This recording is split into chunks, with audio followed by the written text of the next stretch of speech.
राजस्थान में लवण और खनिजों के बड़े भंडार हैं, इसलिए यहाँ खनन उद्योग खूब पनपा है। लेकिन इसी के साथ ये लवण यहाँ की जमीन के लिए नुकसानदेह भी साबित हो रहे हैं। इसके कारण जहाँ एक और भूगर्भीय जल में बड़ी मात्रा में खारापन पाया जाता है, वहीं जमीन की मिट्टी में नमक तथा अन्य लवणों के कारण वहाँ कुछ भी उगना संभव नहीं होता। ऐसे में जोधपुर के शुष्क वन अनुसंधान संस्थान आफरी ने इस चुनौती को स्वीकार किया।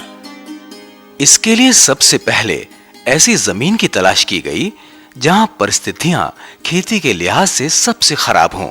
प्रयोग के लिए जोधपुर से करीब 60 किलोमीटर दूर नागौर रोड पर गंगानी गांव के पास ऐसी जमीन छांटी गई।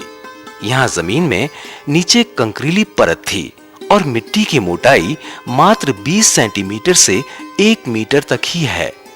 यहाँ नदी के किनारे करीब 4 हेक्टेयर जमीन पर खेती करने तथा खारी जमीन पर वृक्षारोपण करने का प्रयोग शुरू किया।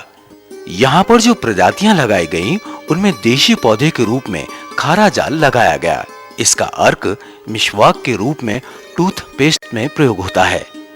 इसके अलावा गुजरात के दलदली इलाके में पाया जाने वाला ऊंट मुरड़ लगाया गया। इसी तरह गुजराती सॉल्ट बुश एट्रीफ्लेक्स स्टोक्साई भी लगाई गई। अफ्रीकी पौधा कोलोफॉस्परमम मोपेन लगाया गया। ये पौधा मुख्यतः चारे के काम में आता है। ये भी यहाँ सफलतापूर्वक लग गया। देशी पौधों के रूप में तुलसी, ग्वारपाठा और बेर भी लगाए गए। इस प्रयोग का मुख्य उद्देश्य था कि कठिनतम स्थितियों में बिना पानी के कम से कम पशुओं के लिए चारा उगाया जा सके। इसलिए यहाँ पर पौधों के साथ साथ स्पैरोबोलस तथा क्लोरिस घास भी लगाई गई, जिसे स्थानीय भाषा में करण तथा झिरनिया कहते हैं। लेकिन यहाँ सबसे अच्छे परिणाम ऑस्ट्रेलिया में खारी जमीन पर पाई जाने वाली प्रजातियों से मिले। इसमें एकेशिया एम्प्लीसेप्स, जिसे वहाँ सॉल्ट वेटल भी कहा जाता है, प्रमुख हैं।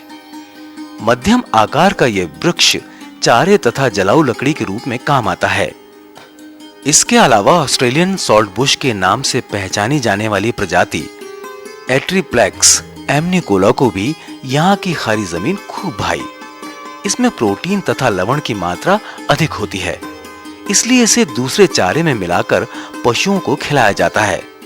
इस सफल प्रयोग ने ये जरूर सिद्ध कर दिया कि जिस जमीन को अभी बंजर माना जा रहा है, भविष्य में उस पर भी पौधारोपण करके चारे की समस्या को काफी हद तक हल किया जा सकता है।